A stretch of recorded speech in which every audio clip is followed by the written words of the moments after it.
Gonna go a little deep this episode. Just a trigger warning for anybody. Like there's going to be mention of sexual assault and stuff like that. So if you're, triggered by that, I'm just forewarning you. We love our parents, right? We love our mothers. We give our mothers grace, for the cards they were dealt with, because I think to myself a lot of the times, like the cards that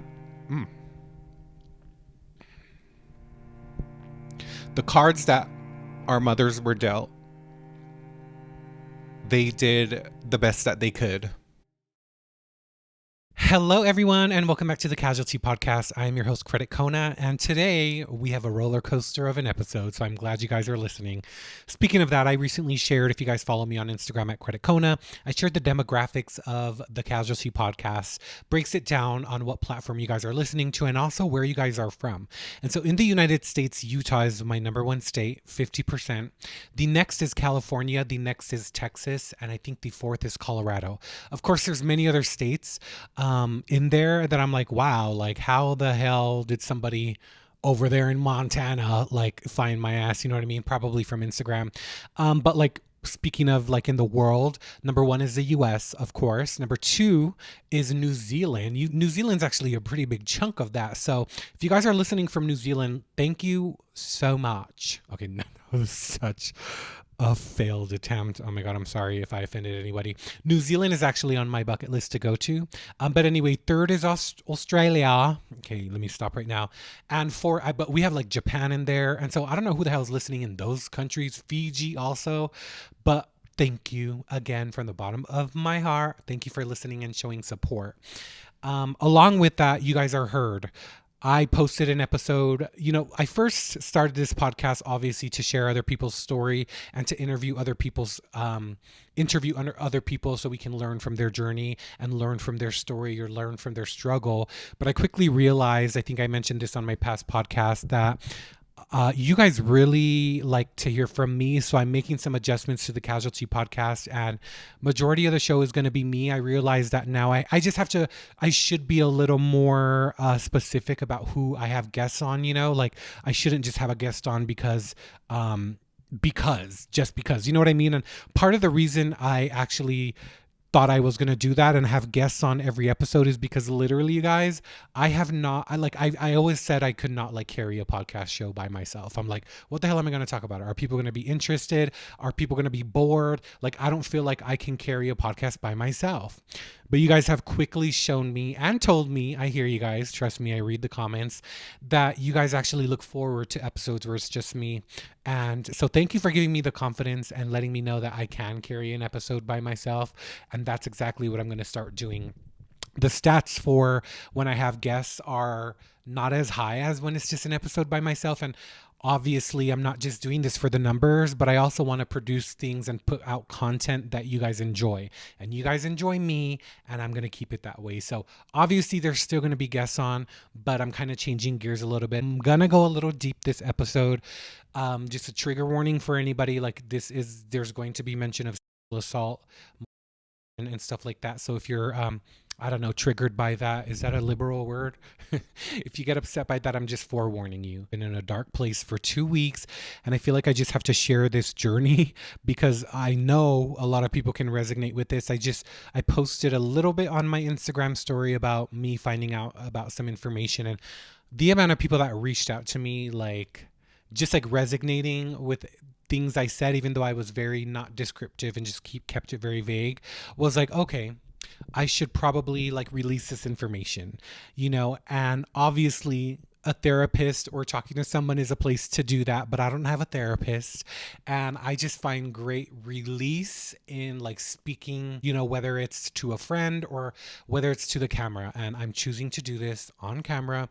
So if there's any family that is listening, that might be disturbed from any information, obviously I'm not going to name any names or go into detail, but I'm doing this for me. But recently I recorded a podcast episode about a couple weeks ago and decided not to post it. And so I deleted all of the footage and I deleted everything because in that podcast episode, a lot was shared with me about my family. And a lot of family trauma and a lot of family secrets that was happening, in our childhood. And Like it literally, guys, like it took me out. It took me out. The first 2 weeks, literally the past 2 weeks, I've just been like mentally out, because I was just trying to process everything, that I just learned and heard. And through that week, I like talked to another person in the family that just confirmed things, but also exposed even more. And so as I was going down this rabbit hole of trying to unpack and learn these family traumas, it took me out mentally. And so I was like MIA on social media for a whole 2 weeks because I didn't know how to process. So long story short, our mothers, I have 6 aunts, had a very traumatic childhood, is all I'll say. And so as a result, I knew that I came from a family of trauma, you guys, specifically abuse. I knew that, and I hate to even say it or word it like this, but it's a generational thing. But I didn't know to what extent. And this information that was released to me about multiple people in my family just like disturbed me, but also made me like question, like, is the reason that this was happening in almost every single household in my family because our parents ignored their trauma and never talked about it, of course trying to keep their kids safe from information that they feel would harm them. But then I start to think like, because it was so hush hush and we didn't talk about issues like that, did that then not create a safe space for our generation to like speak up if something was happening to us? Do you guys get what I'm alluding at? During these past couple weeks of me like trying to unpack this information and like make sense of it, I think it was really hard for me this week because it made me start to look at people that I passed on whose my relationship was really close. It made me start to question my relationship with them and question their image. I don't know, you guys, this is difficult. And so because we all come from avoidant households, like I said, maybe that never created a safe space for any of us to like speak out or speak up. But what I'm learning from this, and I don't really want to get into the detail of it. Obviously, like we love our parents, we love our mothers. And honestly, given the cards that our mothers were dealt with, I think about this a lot. Given the cards that our mothers were dealt, I don't know how they did it. You know what I mean? Like if I was dealt the same hand of cards that my mother was, I wouldn't be here. And I'm not even joking. And so I say that because it's making me realize, and I've been trying to show more grace, but it's like solidifying this in my mind that like we need to show our mothers grace. Because if we were handed half the cards that our mothers were dealt, we would not be here. But I see how undealt with trauma, I see how that resonates as you get older. I see how that impacts people as you get older. A lot of, I'm not trying to like out my family, but like almost everybody in my family, my mom's side, is like dealing with like drugs or like mental illness, mental health. And so I wonder how much of our mom's trauma is passed down genetically to us, and whether you think about that or not, if you're a parent, by not dealing with your own traumas and being able to talk about it with your kids, that gets passed down. Yes, you're trying to keep your kids safe from information and maybe also trying to protect their relationship with some people, which now, I'm learning. But I think in the long run, it only hurts the generation after you, because I see a lot of my cousins, more than half, struggling with drugs, struggling with mental illness, struggling with addiction. My own sister, you know what I mean? And so I start to wonder, like, I've always wanted to be closer with my cousins, like growing up, we were all so close and like literally we would get together every holiday. I feel like in my adult life, I always like yearned for like a closer relationship to my family because I don't feel close to my family at all. Like, in fact, I feel alone a lot of the time. I'm not saying that's a bad thing, but I like feel alone a lot of the time. But after this news that I've been hearing over the past couple of weeks of these family secrets that came out to me, I almost am thanking God that he has kept me separated, and a lot of the time we'll look at separation as like, oh, poor me, like I'm not close to them, but that might just be God protecting you from harm, you know what I mean? So it's made me also think, like, change my way of thinking as to just be grateful for everything and every situation that I've been in, because there's a reason we're not close as a family. I didn't know that up until a couple weeks ago, but everything just made sense after the news that I was learning and how many names were dropped. And I'm not even kidding. Like over half of my family was dealing with some sort of assault. And if this is the first time you're hearing it and your family, I'm sorry to spill the beans, but like I can no longer hold that in for me. You know what I mean? And so throughout this whole 2 weeks of being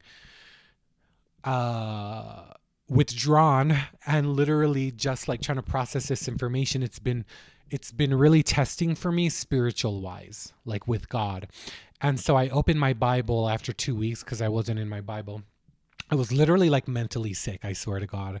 Like it was just a lot to learn and a lot to unpack, you know what I mean? And it even gets deeper, but I don't want to share any of that. But it made me really start to like think of why were these messages coming to me from these people? Why was all of this trauma and all of these secrets unpacked on me? And how I am trying to deal with that. And so I open up the Bible, and you guys, I swear to God, every time I open the Bible, I don't know if you guys can resonate with this, but every time I open the Bible, it is exactly what I need to hear and read in that moment. Like it wouldn't have made sense if I opened my Bible. It wouldn't have made sense had I read that 2 weeks ago. Now it's like the perfect, and that's happened multiple times. I think I said that. So I open Ephesians, and I think it was chapter 6, verse 12. And let me just read it. Okay. Sorry, we're getting a little deep this episode, but it is Ephesians chapter 6, verse 12, right? For we wrestle not against flesh and blood, but against principalities, against powers, against the rulers of the darkness of this world, against spiritual wickedness in high places. So I kind of took that as this past 2 weeks, ever since learning these family secrets and traumas that were shared over with half of my family that nobody talked about, I went on a path, a rampage of like wanting to find out the truth, right? I was calling my cousins, I was speaking to them. In turn, that just put me in a darker place because it's confirming and I'm learning even more about multiple people. And then I had to like take a step back, and I called my cousin Kehau in Hawaii, and she was telling me it's not my battle. You know, here I am in this physical earth, you know, like I was like, okay, now I want to read my grandma's book. Now I want to find my grandma's computer. Like I was so in such a like panic to like find the truth of like the traumas that ran through this family. And just like a little side note, like my grandma, before she passed away, me and my grandma were super close. I would say that, you know, out of my 40 plus first cousins, I would say that me and my grandma had the closest relationship. We argued, we debated. I would scream at her, she would scream at me, but like we were close, you know what I mean? Like I was not afraid to tell my grandma exactly how I feel towards her. She was not afraid to lash it out against me. We loved debating, and in many ways I literally am my grandma. You know what I mean? Like my grandma was such a strong-willed, powerful, stubborn Hawaiian lady that I find that I am literally my grandma. But also when my grandma passed years ago, that actually was the turning point in my life to like, it lit a fire under me in a good way. When my grandma passed, she had like a list of things that she wanted to do, right? She wanted to publish a book. She wanted to travel the world. She wanted to do all these things, but she didn't get to because she passed away. And that like really impacted me, because I was like, from this day on, from the day my grandma died, I was like, I will always try everything. I will always do everything. I will always just try everything. You know what I mean? And I thinking now, like, that's why I'm so strong in the fact that I just tell everybody to try everything or do what you want, is because my grandma, you know, like I would hate to be on my deathbed knowing that I had a huge laundry list of things that I wanted to accomplish and do, but it was too late because I was dying. And that was my grandma. And so ever since that day that my grandma died years ago, that's literally when my business started taking off. That's when I started to just jump into this entrepreneurial journey. We were like this, if you know what I mean. And she was writing a book before she passed. And this book was supposedly supposed to expose, or not expose, but tell the story of like our mothers and tell the story of how they grew up. And even like the book even included all of us. And the deal was for that book to be published when she passed. One of my aunts was supposed to do that. But then I also learned That, and mind you, like I never really cared, to read that book because I know of the trauma that our mothers faced. And I was like, why would I want to read that? You know what I mean? But my grandma said something to me before she passed away. Um, and I don't want to share it, but like it made me really want to read that book. And then just learning the traumas that I did from everyone that I talked to these past 2 weeks, I went on like an emotional roller coaster journey of like, I want to know what happened. I want to know the story. I need to know. I need to find out what happened. I need to find out this. I need to find out that. And that's the blood and flesh battle that I was going through these past 2 weeks. And so when I opened Ephesians and it was telling me that our battle should not be of blood and flesh, but it's a spiritual one, I'm like, wow. So it quickly reminded me and humbled me that like all of these traumas that I learned, all of these secrets that were placed upon me, it's not my battle. It's not my battle. It's not my puzzle to put together. It's not my book to complete, because here I am in blood and flesh battling with myself and battling with other people. Like, I need to know, I need to know, I need to know. Where's that book? I learned that there might not even be a book anymore, and that and so I was talking to my cousin in Hawaii, and she exactly was telling me this. And so when I opened my Bible and I was in Ephesians, I was like, okay, I hear you. These traumas and these stories that we may hear about our parents or may hear about our family is not our trauma to carry. And by me carrying those traumas and secrets and try to make sense of them, I realized that I'll never make sense of them, that I need to give it to God and let it go, because that set me on a rampage of wanting to find the truth and wanting to find my grandma's book and wanting to read it front to back. But then I think like, this is where I literally had to pray and be like, okay, God, why was this information revealed to me? Why was all of these secrets and why was all of this trauma just put on my shoulders? There has to be a reason. You know what I mean? And the reason is nothing of the blood and flesh. And it is a spiritual battle. Spiritual warfare is real. And I totally believe that. Since I opened my Bible, I had to release everything that I heard to God and close that book right there, because maybe that book was never meant to be published. Maybe that book was never meant to come out. You know what I mean? And so I just have to sit in peace with that. And I am, ever since opening my Bible again and reading and praying to God about all of this, I feel at peace. You know what I mean? So I would say that the past 2 weeks were just a reminder to myself to give everything to God and stop trying to carry everything on my shoulders. Stop trying to put the puzzle pieces together. Stop trying to finish my grandma's book. Stop trying to go down a journey that probably wasn't meant for me to be walking down. I know a lot of people have reached out to me on social media talking about secrets they've learned about their family and traumas that were unleashed to them and how it impacts people. Just pray about it, give it to God. And we love our mothers, you know what I mean? And like I said, like if we were dealt half the cards our mothers were dealt, I don't know, I wouldn't be alive, and I'm not even joking. And so we obviously show our mothers grace. It was our parents' first time being parents. Show our parents grace. Nobody taught them how to be parents. And at best, we can only be better than the generation above us. And that's just like the natural evolution of life and humans. My parents did way better than their parents. And that's all we can ask for. Like wishing that our parents did this, or wishing that our parents said this, or wishing that our parents were this way is such a huge disservice and such a disappointment to think about, when you take into consideration our mother's trauma, and in many ways we are our mother's trauma, and regardless of if our parents wanted to just disassociate and be avoidant to their traumas, we don't have to have anger towards that. We can learn from that and do better, or we can take that and be angry. But it is up to us at a certain point. Like, are we a result of our circumstances? In the beginning, I would say, but then it gets to a certain point where it's like, okay, you can either use the journey, propel you to the next stage in life, or you can use it to keep you where you are. And I see just such a stark contrast with that. In our cousins, you know what I mean? If I'm comparing my parents to their childhood, they did such an amazing job. I don't tell my mom this, but she did an amazing job given the cards that she was dealt with. And I think we should just show our parents a little more grace. And every day I try to do that. Because holding on to anger and resentment towards your parents for things that no one was guiding them through, for, given the cards they were dealt with, and then to still be angry at your parents, knowing all of that, is probably one of the most selfish things that, I can witness. And so Anyway, like I said, I don't come from a family where we talk about these things. And so who knows if anyone in my family will even watch this. But I would just say that, in a way, like we all are our mothers. You know what I mean? And it's crazy because I say it all the time. I'm like, damn, out of all the traits my mom could have passed down, bitch, it's the social anxiety. It's the, anxiousness, and so that is a trait that I'm working on and that I feel like, to be honest, God is helping to deliver me from, because ever since I've been on this journey, I've been less anxious. Ever since I've been on this journey, I've been less depressed, so it's crazy. Like I said, I now have,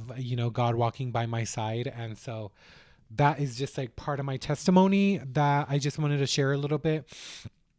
Moral of the story is just to show grace to our parents. But also, if you are harboring any like traumas or resentment or anger towards your parents, I think you should really start to take a deep look at yourself and ask yourself why those things are bothering you so much. There might be something, in you that it's projecting. But like I said, we're never going to be better than our parents if we have anger towards our parents for how they raised us. Anyway, all to say, obviously, we love our mothers. We show them grace. It was their first time being parents, and I think they did an amazing job. Now to switch gears to something lighter. Wow, sorry guys, that started off deep, but I feel like I needed to get that out, and I feel so much better, you guys. Literally, since I got back from California, I have not been working out. I've been eating like complete ass, and it's because, obviously I feel sick with the flu, started getting better, recorded this episode, and then I felt mentally sick, and I'm like, all right, what am I going to do? But moving on, I actually have some exciting news. I want to end this podcast episode. I'm not sure how long or how short this podcast episode is going to be. I might have to cut some things out here and there, but I just wanted to share some exciting news, actually scary and exciting also. This podcast is the first place that I am announcing this. This is tying into my Bible journey as well. So this is also why I wanted to share it here. Share it here first. You heard it here first. So after 8 years of successfully running a 5-star credit repair company, I decided to dissolve that. But my story is not ending there. I am starting a new company. It is going to be CreditKona.com, and CreditKona will be the world's first free credit repair service. I know it sounds insane, and trust me, I'm scared, because it's like, in a matter of like me launching this new company, like Fair Credit Firm is eventually going to die down. You know what I mean? Like, it's a free credit repair service. The only cost to the consumer is a small credit monitoring fee. And so how the credit industry works is there is a monthly service fee, usually around $100. On top of that monthly service fee is a credit monitoring fee that can be anywhere from $30 to $40. This credit monitoring fee is a separate required fee. Most companies, not Fair Credit Firm, but most companies charge a first month processing fee.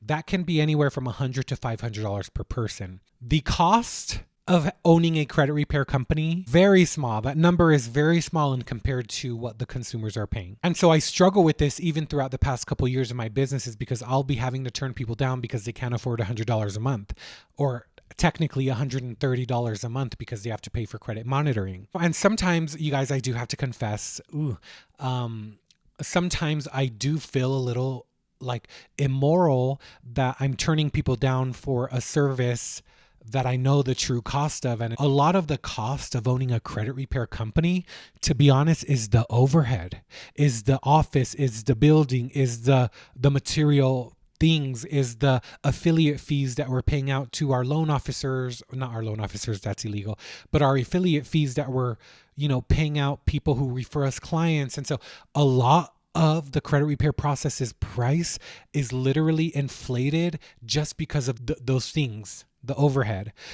So I thought in my head, like, even like tying it into the Bible and how, Jesus teaches and preaches about having honest business dealings and not doing things for the money. I really started to like think in my head, like, okay, like, sure, a client is paying me $100 a month.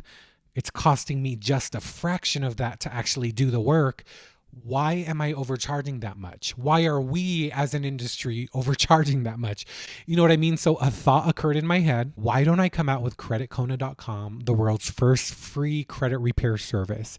And I feel like this is important because the rebranding of Fair Credit Firm to CreditKona.com, CreditKona.com technically will be a credit monitoring service that offers free credit repair services. Does that make sense? And so we're not technically going to be a credit repair company.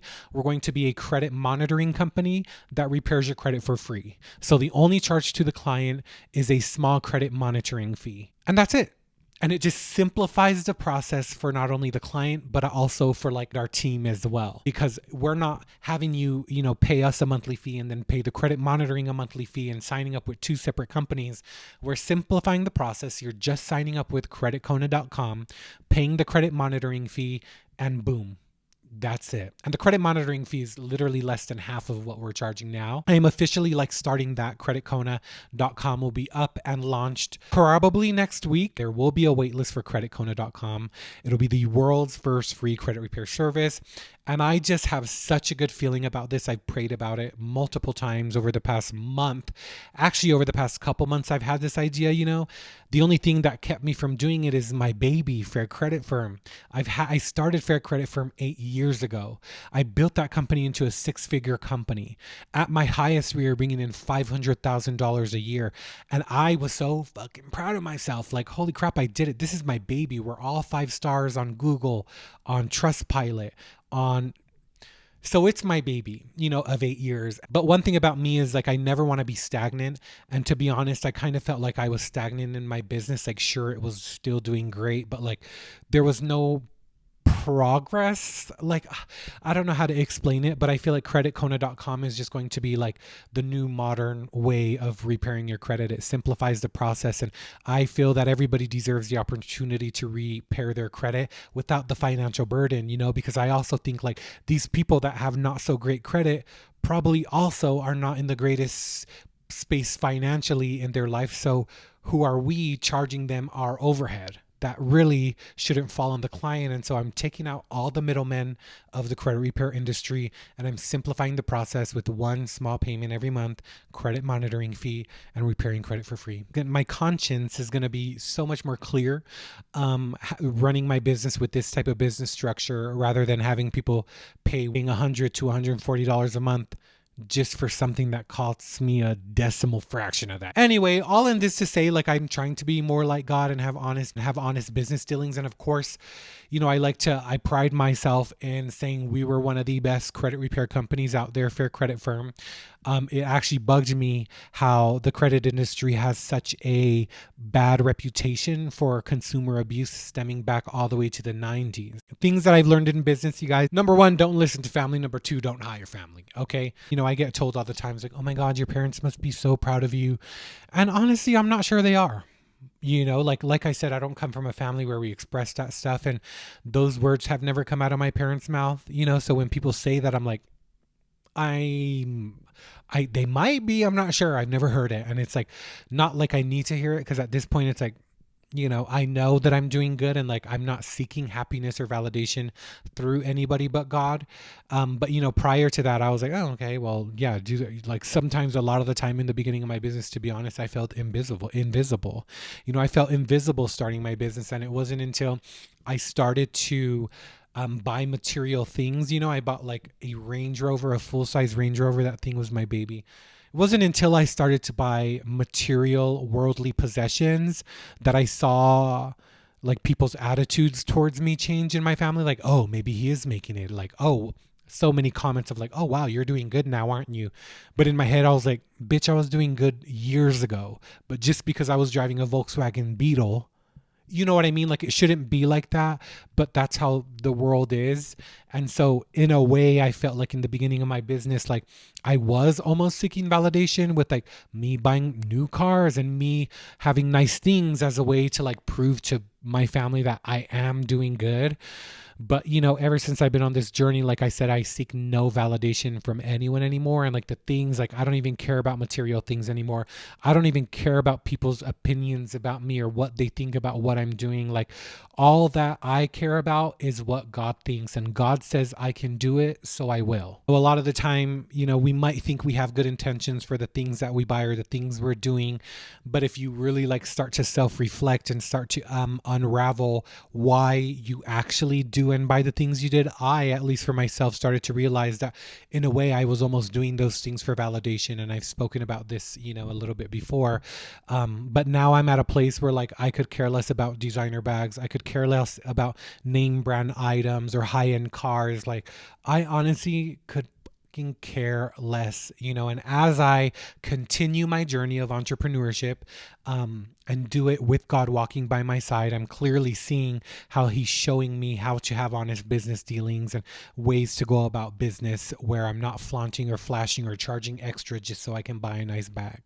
And so that's where I am right now. This episode was probably all over the place, and so I apologize for that if it was a little bit confusing, but I just wanted to get that off my chest, number one, and then also share some exciting news. Even like with my business for the past 8 years, I'm like, wow, did I bury myself in work because I was also trying to avoid certain traumas, and so it's just like you're faced with all of these questions and all of these dilemmas of like, oh wow, like there's a reason, God put certain things in our ears. If we can reframe the things that we've been through or the things that we've learned and give it to God, because the battle is actually a spiritual one. I love you guys so much, and I hope you guys have an amazing day. I will see you guys in my next one. Bye guys.